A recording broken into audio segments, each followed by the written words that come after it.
Joining me now from Adelaide is the Health Minister, Mark Butler. Mark Butler, thanks for your time. And I might start here in terms of the Trump presidency on your old portfolio in opposition of climate change and energy, given that report. Trump pulling out of the Paris Agreement, doesn't that turn the world on its head in terms of climate change, net zero, all those sorts of targets, renewable energy? How do you see it playing out? Well, we've seen this before with the former Trump administration taking a very different approach to climate change to his predecessors than the Obama administration. We also know, and I think the Prime Minister and Foreign Minister Wong have said this was a change election, and former President Trump ran on a change platform, so we shouldn't be surprised if there is very significant policy change both within the US but on the global stage as well.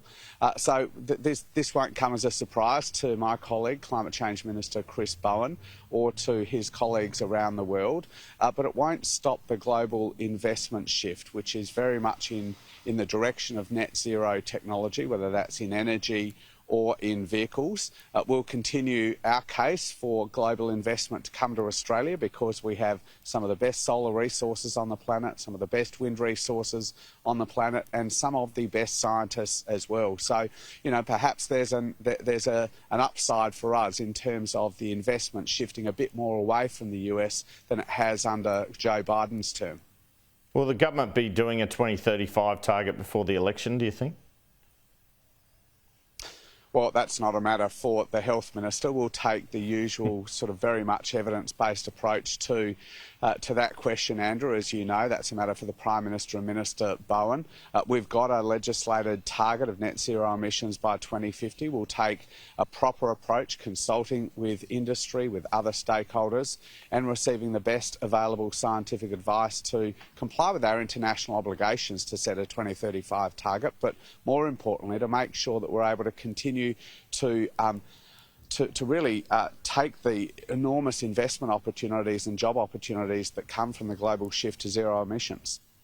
I mentioned that first Albanese-Trump phone call and the President's exclamation on that call, "We're going to be perfect friends."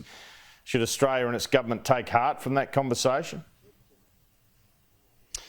Well, we've been such close friends for decades and decades, particularly since the early 1940s. We've fought alongside each other. We've shared very common values and promoted them right across the world. We share very deep cultural and personal ties. There's no closer friend that we have than the United States. So that's a friendship and an alliance and a relationship that's transcended different personalities and different political parties. So we very much firmly expect that to continue over the next 4 years as well. What work has gone on behind the scenes to ensure the government can transition to a Trump administration? Well, there's been very, very detailed work, particularly in the relevant portfolios. You'd understand, Andrew, the economic portfolio, defence and foreign affairs. Very deep engagement, as you would always expect across the political spectrum. That's been a long-standing feature of our relationship with the US. It goes both ways. The Americans engage with the government and the opposition of the time at the time here in Australia, and we do the same overseas. A particular focus of that engagement, as you know, Andrew, has been around the AUKUS project. We were particularly pleased to see the supporting legislation pass through the Congress with the support of significant Republicans. Mike Pompeo, for example, has been a focus of that engagement and was a very strong supporter of the AUKUS program. So you wouldn't be surprised that, of course, we've been engaging with both sides of politics in the lead into the election to make sure that Australia's interests were safeguarded no matter the outcome. Does the government have any fears around what will happen in terms of Ukraine and Taiwan from this change of US administration? Well, look, that's not really a matter I'm heavily focused on as the Health Minister. You know, that really remains to be seen whether there is any US administration change in relation to any of those global hotspots. I mean, I think we're all conscious of the fact that the world right now is a more dangerous more conflicted place than perhaps it was 4 and 8 years ago, unfortunately, because of the land war in Europe that we thought we'd never see again, and the devastating conflict in the Middle East. And of course, there are ongoing tensions in our own region in the Asia Pacific. So we'll be working very, very closely with the US and with other like-minded countries and allies, always with an eye to promoting and protecting Australia's national interests. And do you expect Donald Trump to put a 10% tariff on our exports to the US, and how will that affect our economy? Well, our trade relationship is a little different with the US. I think the US has a trade surplus with Australia, so there's not that same interest that perhaps former President Trump is articulating around the very big trade deficit they have with China when it comes to Australia.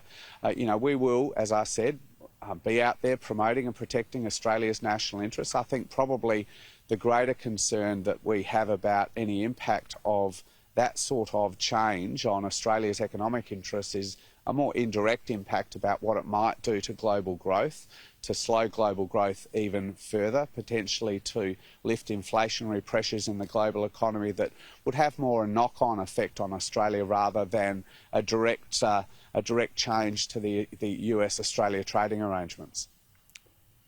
And what about domestically? There's a spring in the step of Liberals here after the result. Do you see how cost of living hurt the Democrats, the issues of inflation and immigration? Could they also see you lose office? Well, we don't take any election for granted, and we know that particularly right now it's a very difficult time for incumbent governments because it's a really difficult time for households right around the world. You're seeing that election after election. Households expressing a very clear view that they want their governments focused on them. They want their governments doing everything they responsibly can to help them through this cost of living crisis that really we haven't seen of this type for more than 30 years, Andrew.